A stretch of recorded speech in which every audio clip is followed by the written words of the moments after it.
ഞാനിവിടെ ഉണ്ടാക്കാൻ പോകുന്നത് കടച്ചക്ക വെച്ചിട്ടൊരു ചിപ്സാണ്. എൻ്റെ ഹസ്ബൻഡ് ലക്ഷദ്വീപിൽ മിനിക്കോയിലായിരുന്ന സമയത്ത് അവിടെ വെച്ചാണ് ഞങ്ങൾ ആദ്യമായിട്ട് ഈ കടച്ചക്ക ചിപ്സ് കഴിക്കുന്നത്. അവിടെ കടപ്ലാവ് ഒത്തിരി ഉണ്ട്. അപ്പോൾ അവിടെയുള്ള ആളുകൾ കൂടുതലായിട്ട് കടച്ചക്ക ചിപ്സ് ഉണ്ടാക്കാറുണ്ട്. അപ്പോൾ ഇന്ന് ഞാനിവിടെ ഉണ്ടാക്കാൻ പോകുന്ന കടച്ചക്ക ചിപ്സാണ്. അപ്പോൾ ആദ്യമായിട്ട് എൻ്റെ ചാനൽ കാണുന്നവർ ആരെങ്കിലും ഉണ്ടെങ്കിൽ തീർച്ചയായും സബ്സ്ക്രൈബ് ചെയ്യണം. പിന്നെ തൊട്ടടുത്തുള്ള ബെല്ലൈക്കൻ ക്ലിക്ക് ചെയ്യാൻ മറക്കരുത്. അപ്പോൾ നമുക്ക് വീഡിയോ കാണാം. ഇത്രയും വലിപ്പമുള്ള കടച്ചക്കയാണ് ഞാനിവിടെ എടുക്കുന്നത്. നമുക്കിതിൻ്റെ തൊലിയൊക്കെ കളഞ്ഞ് ചെറിയ പീസായി കട്ട് ചെയ്തെടുക്കണം. ആദ്യം നമുക്കിതിൻ്റെ പകുതി എടുത്ത് തൊലി കളയാം. കടച്ചക്ക തൊലി കളഞ്ഞെടുക്കാൻ അല്പം ബുദ്ധിമുട്ടുണ്ട്. അപ്പോൾ നിങ്ങൾ കട്ട് ചെയ്യുന്ന സമയത്ത് ഇത്തിരി ശ്രദ്ധിച്ച് കട്ട് ചെയ്യണം, അല്ലെങ്കിൽ ചിലപ്പോൾ കൈമുറിയാൻ സാധ്യതയുണ്ട്.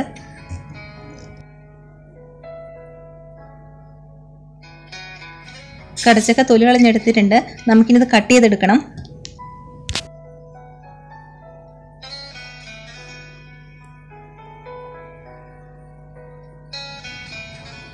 ഇനി ഇതിൻ്റെ നടുഭാഗത്തുള്ള ഈ കൂഞ്ഞ് നമുക്ക് കളയണം.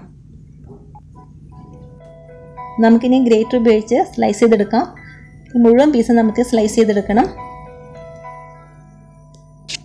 മുഴുവനും സ്ലൈസ് ചെയ്ത് കഴിഞ്ഞു. നമുക്കിനി വറുത്തെടുക്കണം. ഗ്യാസ് ഓൺ ചെയ്തിട്ട് നമുക്ക് ചട്ടി വെച്ച് കൊടുക്കാം. ഞാൻ മൺചട്ടിയിലാണ് ഇത് വറുത്തെടുക്കുന്നത്.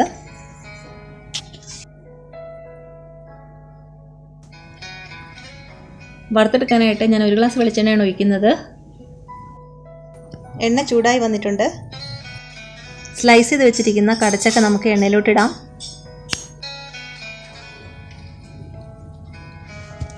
ഒരു സ്പൂൺ ഉപ്പുവെള്ളം ഒഴിച്ചു കൊടുക്കാം. നമുക്ക് ഒരല്പം മഞ്ഞൾപ്പൊടിയും കൂടി നമുക്കിതിനകത്തേക്ക് ഇട്ട് കൊടുക്കാം. ഒരല്പം മഞ്ഞ നിറം കിട്ടുന്നതിന് വേണ്ടിയിട്ടാണിത്. നന്നായിട്ട് നമുക്ക് ഇളക്കി കൊടുക്കാം.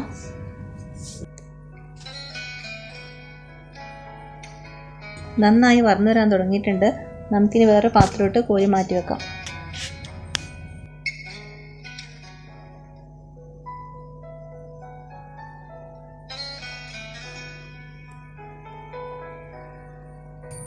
കടച്ചക്കയെല്ലാം ഞാൻ വറുത്ത് കഴിഞ്ഞു.